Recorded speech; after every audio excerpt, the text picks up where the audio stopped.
आज हम अपने बेटे ललित के लिए आपकी बेटी का रिश्ता मांगने आए हैं।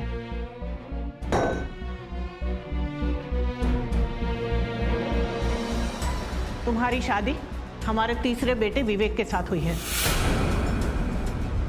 तो तुम्हारी सुहाग रात या कहीं सुहाग दिन हमारे साथ ही होगा। आज से ये तुम पांचों की पत्नी है।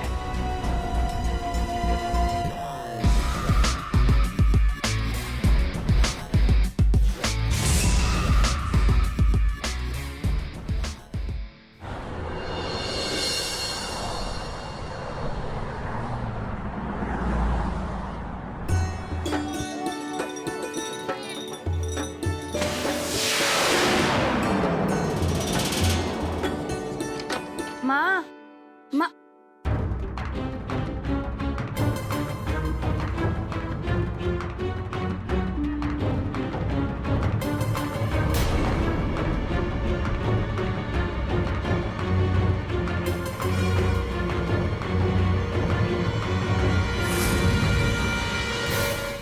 ये है मेरी बिटिया कंचन। बिटिया जा जल्दी से जाकर मुंह हाथ धो ले और मेरी पीली वाली साड़ी पहन कर आ। पर क्यों माँ? जो कहती हूँ वो कर ना, जा।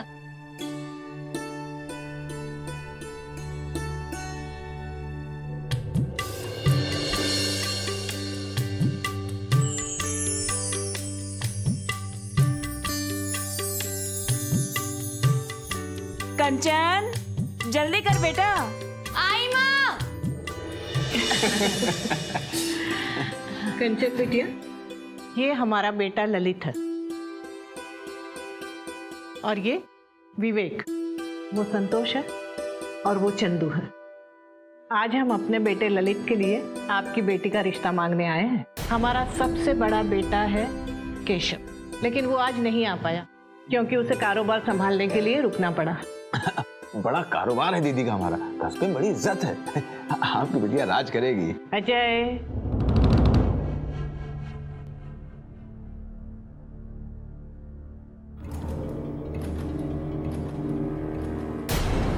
तो फिर रिश्ता पक्का समझे?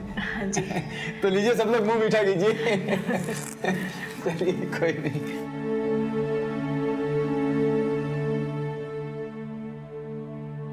बेसन के लड्डू बहुत स्वादिष्ट हैं। बिटिया ने बनाए हैं, इसके हाथों में बहुत गुण है। वो तो शादी के बाद जब हमारे यहाँ खाना बनाएगी तभी पता चलेगा। अगले महीने की तारीख तय की है हमने शादी के लिए। अगले महीने? आपकी बेटी तो अभी से तेवर दिखा रही है। अभी बच्ची है, मैं इसे सब कुछ समझा दूंगी। चल माफी मांग। माफ कर दीजिएगा, दरअसल अगले महीने मेरी 12वीं की अंतिम परीक्षा है, तो बस इसीलिए। तो हमें इससे कोई आपत्ति नहीं है, शादी के बाद परीक्षा दे देना। लेकिन हाँ, घर के सारे काम काज निपटाने के बाद। आप उसकी बिल्कुल चिंता मत कीजिए, वो सब मैं संभाल लूंगी। अच्छा बहन जी, हम चलते हैं। वैसे एक बात का ख्याल रखिएगा, शादी बिना किसी तामझाम के हम बहुत सीधे और सरल तरीके से करना चाहते हैं, इस बात का ख्याल रखिएगा। हाँ जी जी। अच्छा जी।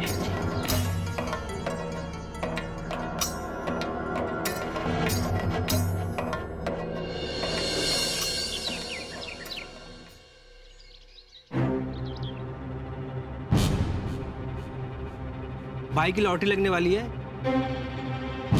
जनाब की, यार शादी है। भाई की किस्मत बहुत अच्छी है, बीवी मिल रही है इनको 12वीं पास और खुद है 5वीं फेल। भाई ऐसे कहीं ऐसा ना हो कि भाभी तुम्हें स्वागरात में ABCD पढ़ा दे, हैं? 12वीं पास हुई नहीं है अभी तक, और वो कोई मास्टर नहीं बन के नहीं, हमारी बीवी बनकर आ रही है। और वो कोई भी क्लास पास हो, है तो लड़की ना। और लड़की जात को कैसे काबू में रखते हैं तुम्हारे भाई को बहुत अच्छे से आता है। संतोष, चंदू, अजय कहाँ मर गए सबके सब? वाह वाह वाह वाह वाह, तुम यहाँ पर बैठकर कचौड़ियां ठूसो, ये नहीं कि ललित को जाकर ढूंढे। आज शादी के दिन ही गायब हो गया वो। दीदी आप बेकार आसमान को सर पे चढ़ाए बैठी हैं। तीनों भाई ढूंढने तो गए हैं, आ जाएंगे।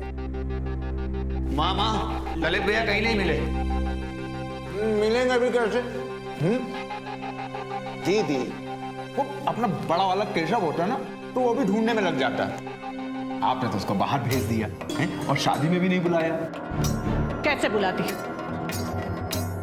लोग क्या कहेंगे कि बड़ी बहू को मरे हुए अभी 4 महीने बीते नहीं और ये अपने भाई की शादी में मौज मना रहा है। वैसे भी हमारी पीठ पीछे लोग ताने कसी रहे होंगे कि पहली बहू की पहली बरसी अभी हुई नहीं और हम दूसरी बहू ले आए। तुम केशव की छोड़ो, ललित के बारे में सोचो। पता नहीं कहाँ चला क्या। ऐसे भी गांव में लड़कियां मिलती नहीं है। दीदी वैसे भी आपकी हैसियत तो है नहीं दोबारा बहू खरीदने की। अजय, और ढिढोरा पीटो। यहां हम हैं कि अपने घर और खानदान की इज्जत बचाने के लिए पता नहीं क्या क्या कर रहे हैं, और एक आप है कि हमारी इज्जत का भांडा फोड़ रहे हैं। दीदी ये इज्जत भी तो खोखली है यहाँ, उधारी के पैसों से। अजय! माँ ललित भैया का कुछ भी पता नहीं चला। उसके दोस्तों से पूछा तो नहीं? हम ललित भैया के जितने भी दोस्तों को जानते हैं सबसे पूछा, पर किसी को भी ललित भैया के बारे में कुछ खबर नहीं है। ये लड़का भी ना बस अपनी ही मनमानी करता है। दीदी अब तो गए तेरे पैसे पानी में। अजय!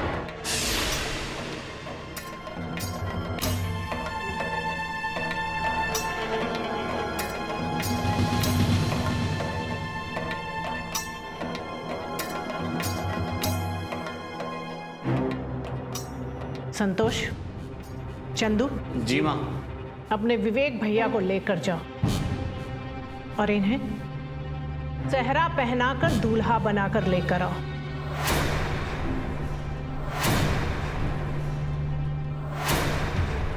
माई क्या कह रही हैं आप?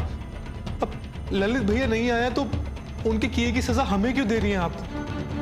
हम ये नहीं कर सकते। बस इसके आगे एक शब्द मत बोलना। तुम सबको अपनी अपनी पड़ी है। हम जो कुछ भी कर रहे हैं इस घर की और खानदान की इज्जत को बचाने के लिए कर रहे हैं। उस विमला को तो मैं बता दूंगी। वैसे भी उसे सिर्फ पैसों से मतलब है। अब उसकी बेटी की शादी दूसरे बेटे से हो या तीसरे से, क्या फर्क पड़ता है? पर हम इस लड़की से शादी नहीं कर सकते हैं। इस लड़की से नहीं कर सकते या किसी भी लड़की से नहीं कर सकता? तुम क्या समझते हो कि हम कुछ नहीं जानते? अरे एक मौका मिला है तुम्हें इस खानदान की इज्जत को बचाने का और तुम उसमें भी नखरे कर रहे हो। कान खोलकर सुन लो, हमने तुमसे पूछा नहीं है, अपना फैसला सुनाया है और हमारा फैसला आखिरी है।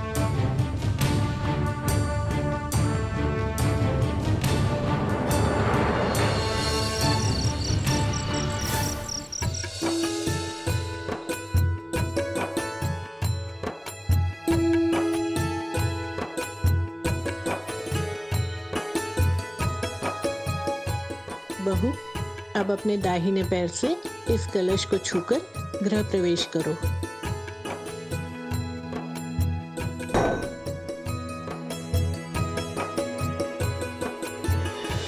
अरे वाह, हमारी बहू तो बिल्कुल चांद का टुकड़ा है, किसी की नजर ना लगे। अरे हमारा विवेक भी कोई कम नहीं है। अरे विवेक उठा सेरा और दिखा अपना जलवा।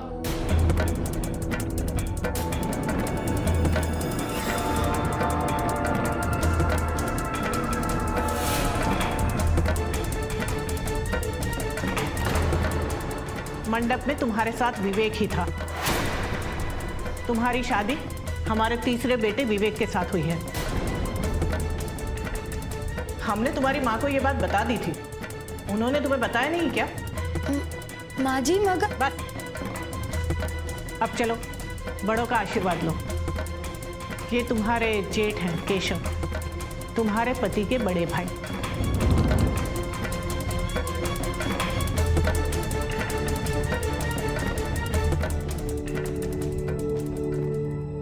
सदा सुहागन रहो।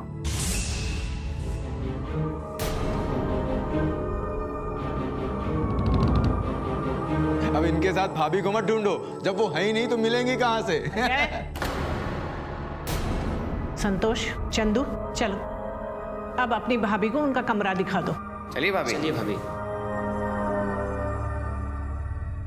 हाँ विवेक, चलो। अब उसे यूं घूर घूर के देखने की जरूरत नहीं है, घर की बहू है वो। मेरे लिए ऐसी बीवी नहीं ढूंढ पाए ना आप। सारी अनपढ़ गंवार मेरे लिए मिली थी आपको, और उस ललित के लिए एक नंबर का लड़की बाज है, उसके लिए इतनी खूबसूरत बीवी लिया है। सही है। तुम्हें भी तुम्हारा मौका मिला था, और हाँ, इतनी खूबसूरत लड़की मुफ्त में नहीं मिली है, पैसे खर्च किए हैं उसके लिए, पैसे।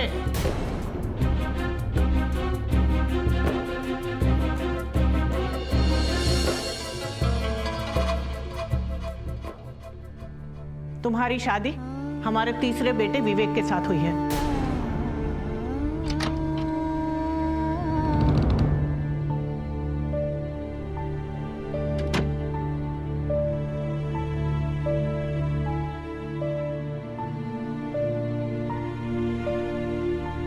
देखो, हम बाहर जा रहे हैं, आराम से रहो, लेकिन ये बात किसी को मत बताना कि हम बाहर गए हैं, समझे?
क्या हुआ कंचन, सब ठीक है?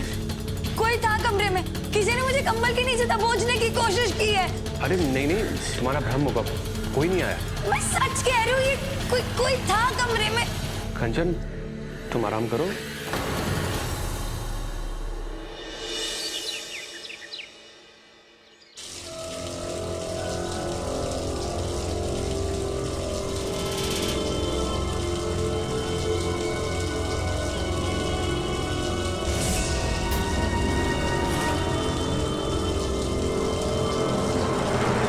केशव, तुम जरा हिसाब किताब ढंग से किया करो, हर बार गड़बड़ कर देते हो।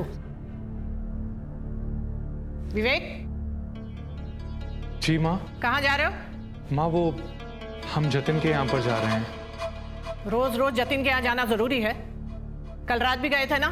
माँ, जतिन हमारा दोस्त है, अब हम दोस्तों के यहाँ जाना भी बंद कर दें क्या? हाँ भाई, विवेक भैया की बीवी कंचन नहीं, जतिन भैया ही तो हैं। चंदू, माँ हम नहीं मानते इस शादी को। वो हमारी बीवी है, हमारे लिए पैसे देकर खरीदी गई थी। अच्छा, अगर खुद की बीवी बनानी होती ना तो शादी के मंडप तक खुद चल कर आते, यूं दारू पीकर नशे में पड़े नहीं रहते। अरे दीदी, अरे आप पक्का है और कहा जब चिड़िया टूट गई खेत। ए बबुआ, तुम बिल्कुल चिंता ना करो, हम लाएंगे तुम्हारे लिए दूसरी बीवी। एक बात बताओ मामा जी, कहां से लाओगे नई बहू? पैसे है नई बहू लाने के? हमारे लिए तो जो लड़की लाए थे वो तो शादी के 6 महीने के अंदर ही मार डाला, घरेलू इलाज के चक्कर में। अरे तो क्या करते? हमें खानदान के लिए वारिस चाहिए था, बोझ नहीं। खैर, अब विवेक की शादी कंचन से हो चुकी है और वही उसकी बीवी है। इसकी बीवी?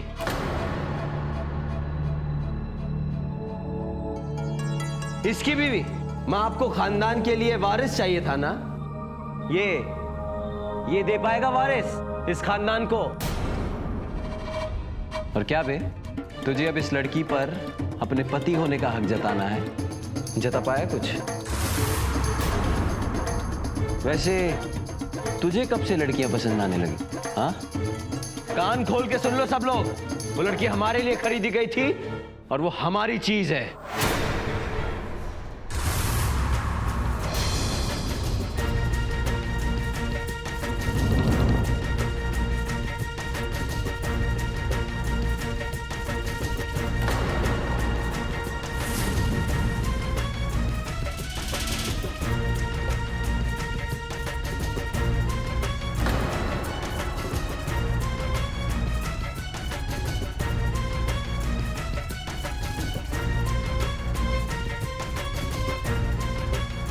ये कौन सी नई दुनिया के फैशन के कपड़े पहन रखे हैं?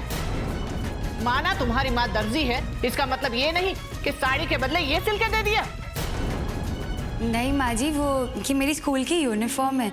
आज मेरी परीक्षा है ना, तो बस स्कूल जा रही हूँ। हाँ, आज तो तुम्हारी परीक्षा है, अच्छे से परीक्षा देना।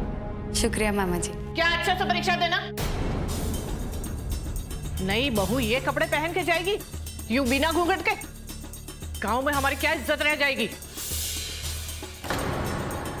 माँ जी, मगर मेरी परीक्षा है, स्कूल तो जाना ही पड़ेगा। नहीं जाना है।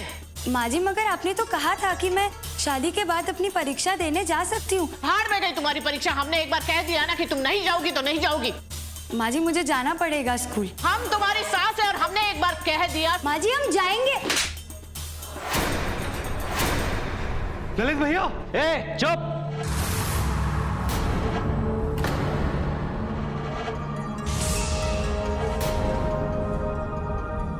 बक बक बक बक बक बक, इतनी बहस तो हमने नहीं की अपनी माँ से आज तक जितनी तुम कर रही हो।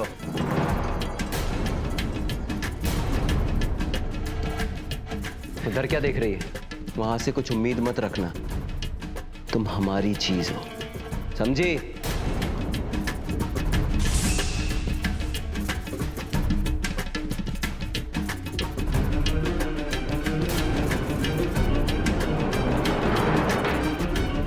मैं पढ़ना चाहती हूँ, बस यही एक सपना था कंचन का, लेकिन उसके परिवार वालों ने ही उसका ये सपना चकनाचूर कर दिया। नमस्कार, मैं गिरीश जैन। स्वागत है आप सबका क्राइम अलर्ट के आज के इस नए एपिसोड में। हमारे समाज के कई हिस्सों में आज भी ये देखा गया है कि लड़की को परिवार पर एक बोझ माना जाता है, उसकी पढ़ाई लिखाई गैर जरूरी मानी जाती है, और ऐसी बोझ जैसी लड़की से मुक्ति पाने का सबसे सरल उपाय है उसकी शादी। ये बेहद ही दुखद है। कंचन भी हर लड़की की तरह पढ़ना चाहती थी, लायक बनना चाहती थी, लेकिन उसकी अपनी माँ ही उसका ये सपना समझ नहीं पाई और छोटी सी उम्र में ही कंचन एक परिवार की बहू बन गई। बहू भी ऐसी कि जिसे बहू का ओहदा तो मिला, लेकिन वो सम्मान नहीं मिल पाया। शुरुआत से ही कंचन के साथ धोखेबाजी हो रही थी, और ये धोखेबाजी किस रूप में करवट लेने वाली थी इसका आप अंदाजा भी नहीं लगा सकते। कंचन एक ऐसे घर की बहू बनी थी जहां औरत को मात्र एक चीज या बच्चा पैदा करने वाली मशीन की तरह ही देखा जाता था। ऐसे में अब क्या होने वाला था कंचन के साथ आगे, आइए देखते हैं।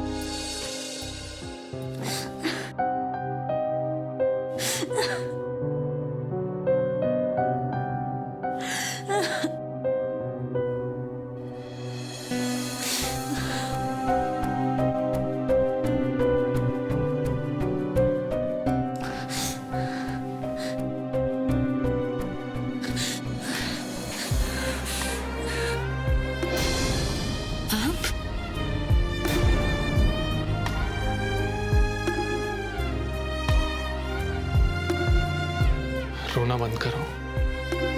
देखो, तुम्हें पढ़ना है ना, मैं पढ़ाऊंगा तुम्हें, पर ये बात किसी को पता ना चले। प्लीज रोना बंद करो। अरे विवेक भैया, ये क्या कर रहे हो आप? कहीं जतिन भैया को पता ना चल जाए। रुक, अभी बताता हूं तुझे। रुक जा।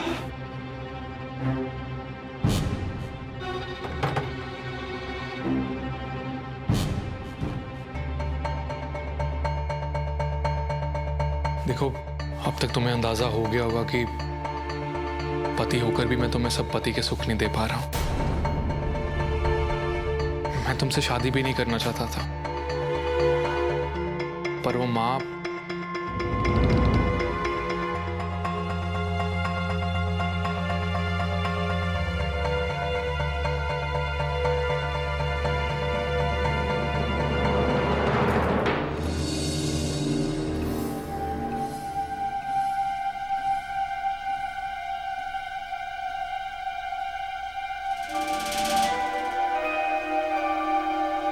अरे ललित भैया, आप यहाँ बैठ के दारू पी रहे हो और आपकी खरीदी हुई बंदी वहाँ विवेक भैया पे डोले डाल रही है। क्या? उसकी क्या गलती है? विवेक भैया ही तो उसके पति हैं, ललित भैया थोड़े ना है। और पति का हक सबसे ऊंचा होता है। अभी दिखाते हैं किसका हक ऊंचा होता है।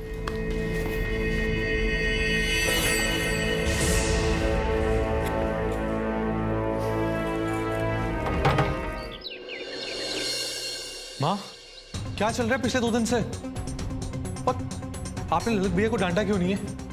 कहा क्यों नहीं आपने कुछ उनको? क्यों कहूं मैं कुछ ललित को? तू वक्त देता है कंचन को? जब देखो तब अपने उस दोस्त के साथ रहता है। हमें बस इस खानदान का वारिस चाहिए। बता, दे पाएगा मुझे तो इस लड़की से वारिस? जब लोग पूछेंगे कि शादी को इतना वक्त हो गया और बच्चा क्यों नहीं हुआ, तो क्या जवाब दूंगी मैं? इसलिए जो हो रहा है वो होने दे।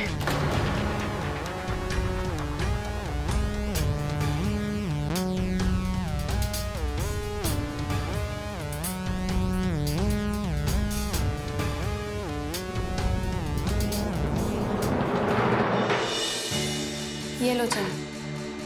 शुक्र है, हमें तो लगा था आज का खाना कल मिलेगा। नहीं नहीं, ये लीजिए।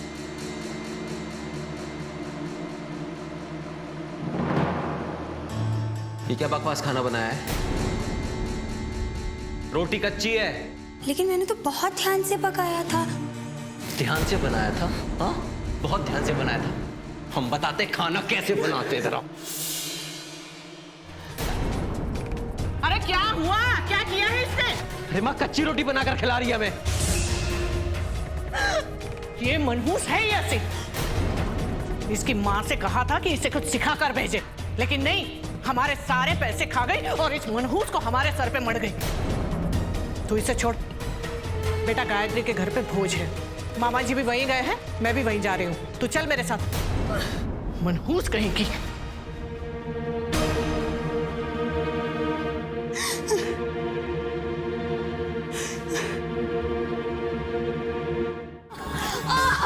कंचन,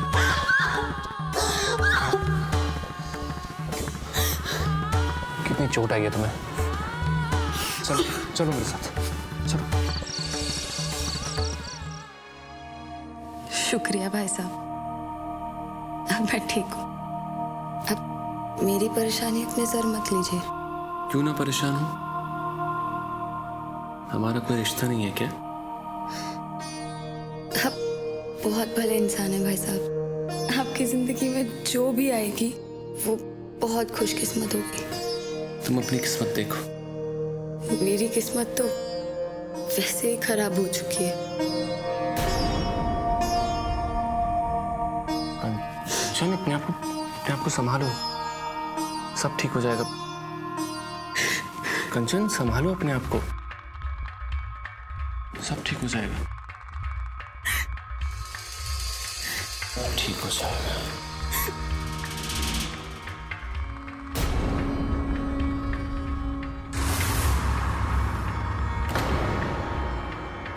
क्या कर रहे हैं आप भाई साहब?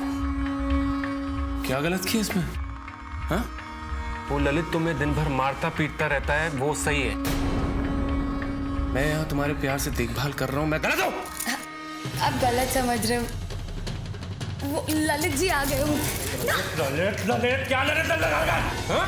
मैं यहाँ तुम्हारे सामने बैठा हूँ और तुम अभी भी ललित के बारे में बात कर रही हो?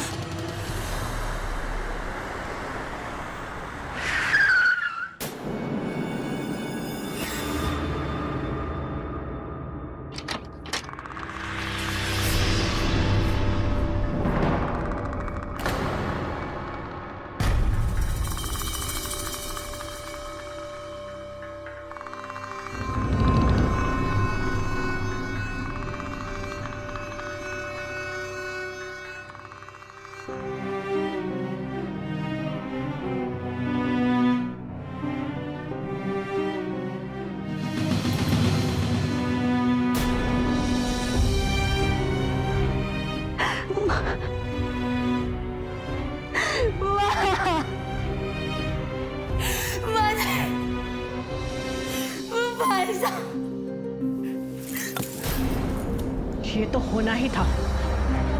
मैं देख रही हूँ कि जब से तू इस घर में आई है केशव पे डोरे डाल रही है। नहीं बाजी, वो तो भाई साहब मेरे कमरे में।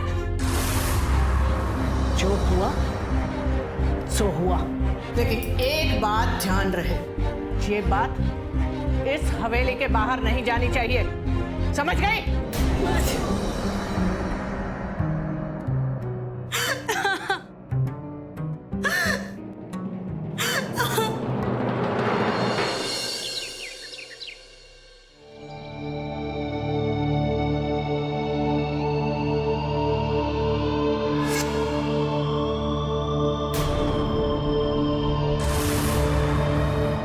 हमारी बात सुनो। हमने जो किया वो गलत था। हमें ये बात उसी वक्त समझ में आ गई थी। कंचन, हम होश में नहीं थे, हम क्या करते, हमारा दिमाग खराब हो गया था। दरअसल हम तुम्हारी सुंदरता देख पागल हो गए थे, जो कांड कर बैठे। हमें माफ कर दो कंचन। कैसे माफ करें हम आपको? आपने जो किया है वो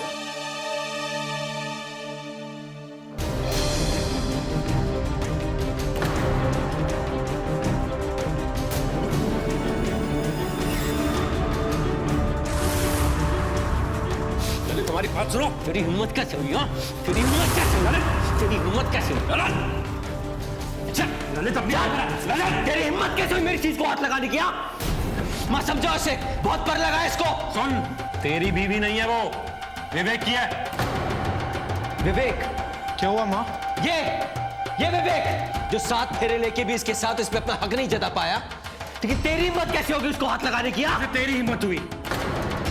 और तू कौन से हक की बात कर रहा है? नहीं तो उसका पति है और नहीं तो उसके साथ अच्छे से पेश आता है। जानवर है, जानवर की तरह व्यवहार करता है। मेरे लिए खरीदी गई थी, इसलिए जैसे चाहूं वैसे व्यवहार करूंगा इसके साथ। ये तेरी बीवी नहीं है और ना ही विवेक की, समझा? ये मेरी चीज है, मेरी। तेरी कहां से हो गई? मेरी लिए खरीदी गई, मेरी चीज, मेरी चीज है। छोड़, हटो। बेवकूफों की तरह झगड़ा कर रहे हो। मनहूस, आखिर तूने अपना रंग दिखा ही दिया ना। भाइयों के बीच फूट पड़वा दी। कान खोल के सुन ले, आज के बाद जैसा मैं कहूंगी वैसा ही होगा। सुन लो तुम लोग, अब से ये लड़की तुम तीनों की पत्नी है।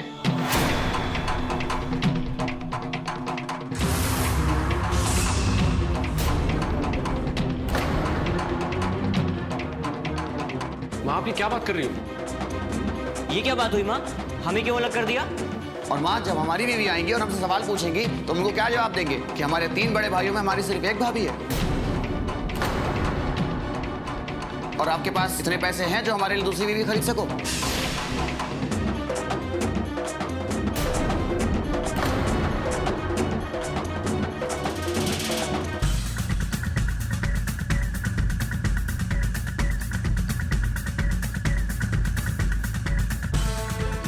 आज से ये तुम 5 की पत्नी है।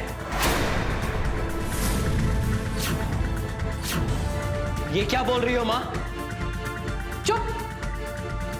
इतने पैसे खर्च करके इस भिखारिन को तेरे लिए लेकर आई थी, विवेक के साथ फेरों के बाद भी इसे मैंने तुझे सौंपा था, लेकिन आज तक इस खानदान के वारिस का नामो निशान नहीं है।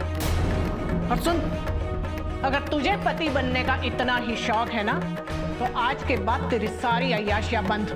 ऐसे कैसे आप कुछ भी बंद कर सकते हो? बस, इसके बाद आगे कोई बात नहीं होगी। आज के बाद ये लड़की हफ्ते के 5 दिन में से एक दिन करके 5 भाइयों के साथ रहेगी, और ये मेरा फैसला है।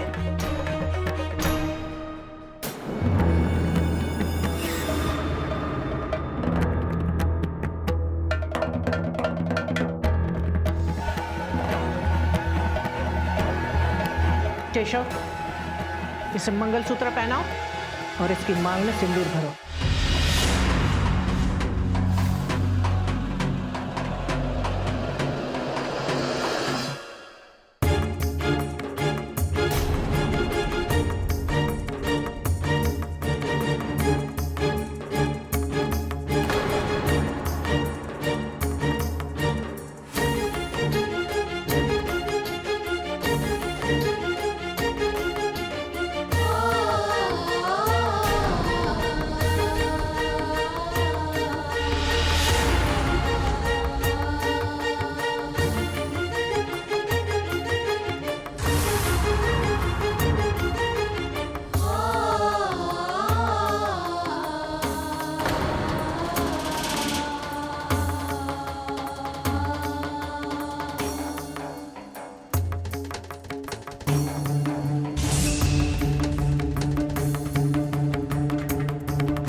कंचन की जिंदगी मानो एक तूफान में भटकती कश्ती जैसी हो गई थी। वो भी एक झटके से उभरी भी नहीं थी कि एक दूसरे तूफान ने उसे आ घेरा।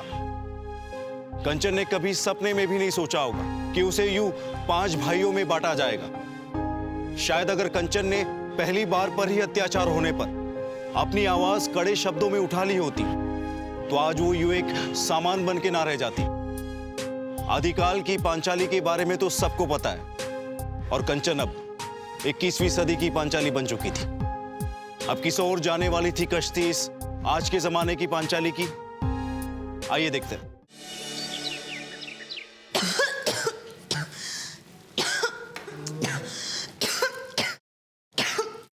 अरे बंद करे खांसी की आवाज, जब से दिमाग खराब कर रखा है।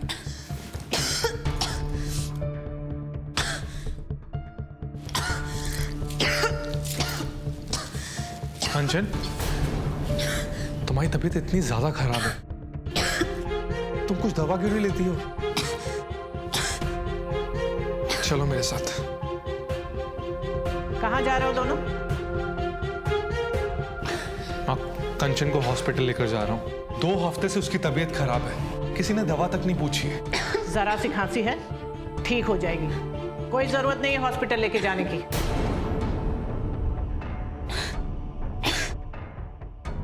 चलो कंचन। विवेक, विवेक!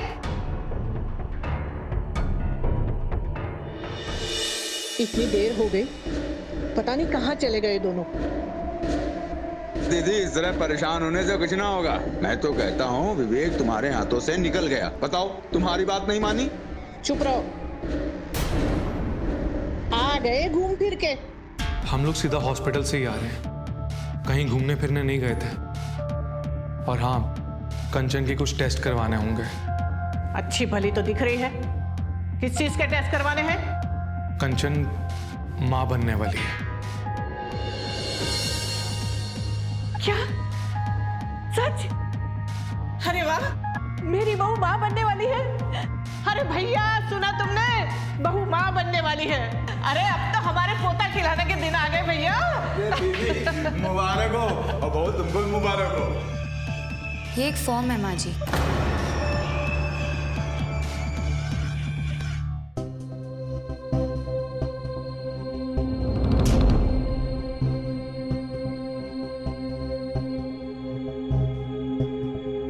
किस चीज का फॉर्म है ये?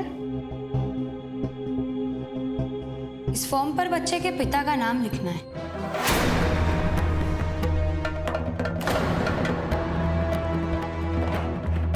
किसका नाम लिखूं माँ जी?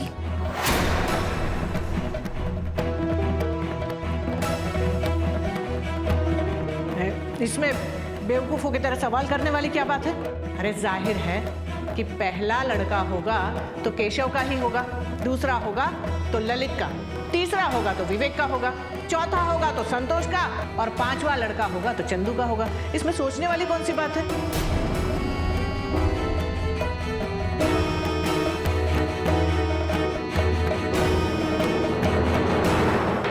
हमारे समाज में आज भी ऐसी कई जगह है जहां कंचन जैसी न जाने कितनी लड़कियां हैं जिन्हें एक से ज्यादा पतियों के साथ अपनी जिंदगी बितानी पड़ती है। लेकिन क्या यह सही है? कल्याणी ने तो बड़ी आसानी से अपने 5 बेटों में एक लड़की को बांट दिया, लेकिन क्या उसने कंचन से पूछा कि वो क्या चाहती है? उसके बारे में सोचा कि उस पर क्या बीतेगी?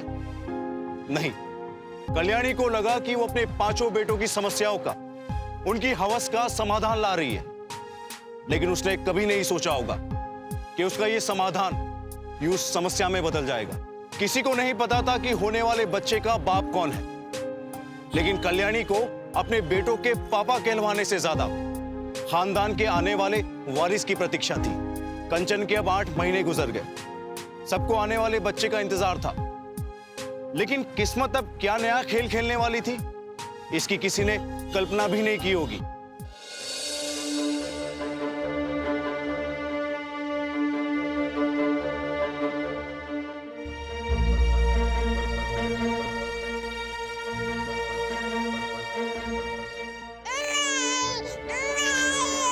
मुबारक हो माता जी, मुबारक हो। अरे वाह, मुबारक हो सबको। जरा देखो तो अपने बेटे का चेहरा। बेटा नहीं, लक्ष्मी आई है घर में।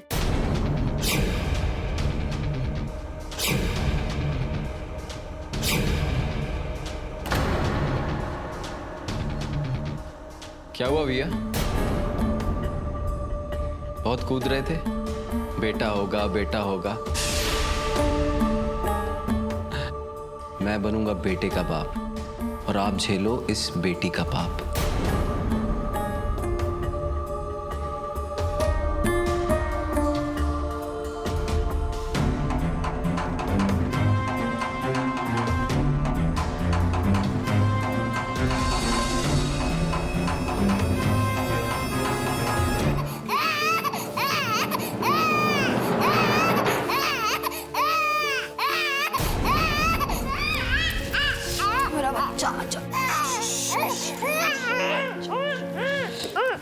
माँ जी, इतने समय से बच्चा रो रहा है, एक बार तो देखते होता।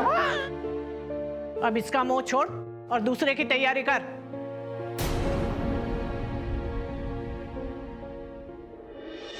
ये कंचन ने तो लड़की पैदा करके मेरे सारे अरमानों पे पानी फेर दिया, ऊपर से उस बच्ची को पालने का इतना खर्चा।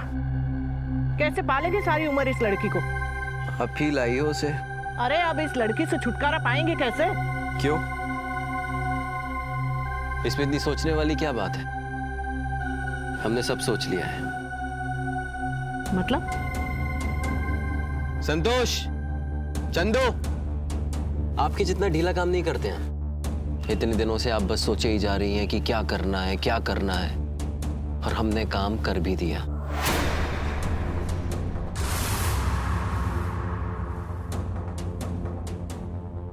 ये ऐसी दवा है जिसे दूध में मिलाकर बच्चे को देने से बच्चा धीरे धीरे बीमार होकर खत्म हो जाएगा और किसी को पता भी नहीं चलेगा।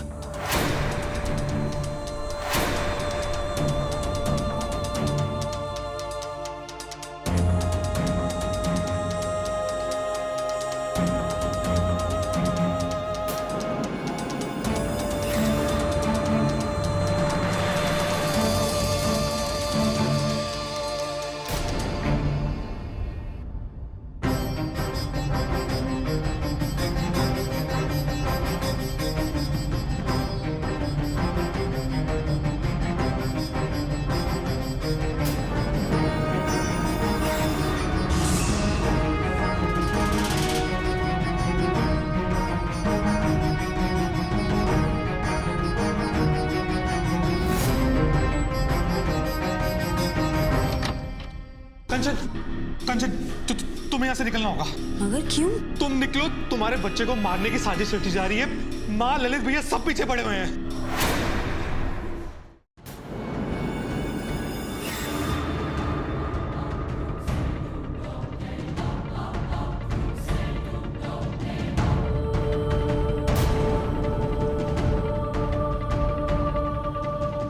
कंचन का है? कंचन पता नहीं ललित भैया। बच्ची कहाँ है? बच्ची कहाँ है? मुझे नहीं पता ललित भैया। नहीं, मैंने नहीं। माँ, यहाँ से भागी होगी वो।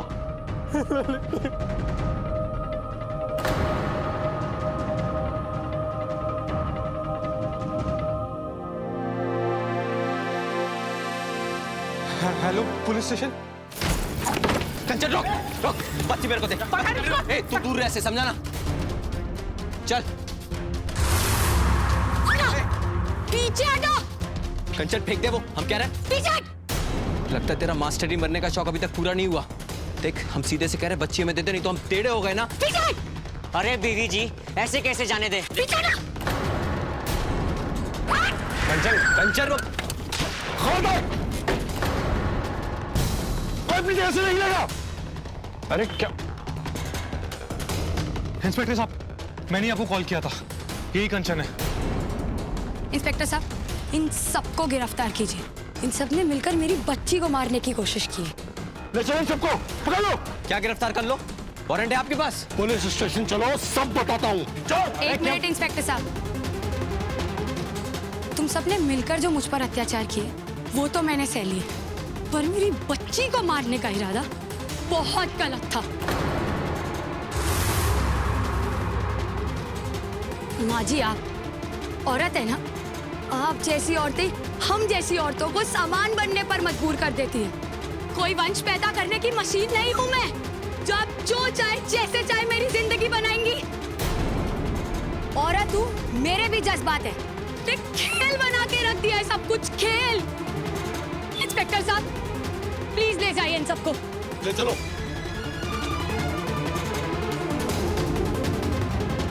इन सबके साथ साथ तुम मुझसे भी आजाद हो गई हो।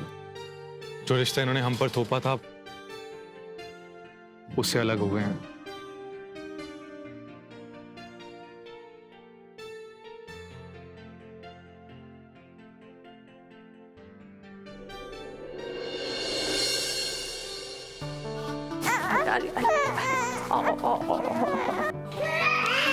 अरे बिटिया, ले ले। इम्तिहान कैसा हुआ बिटिया? अच्छा था चाची। भगवान के अच्छे नंबरों से पास हो जाओ।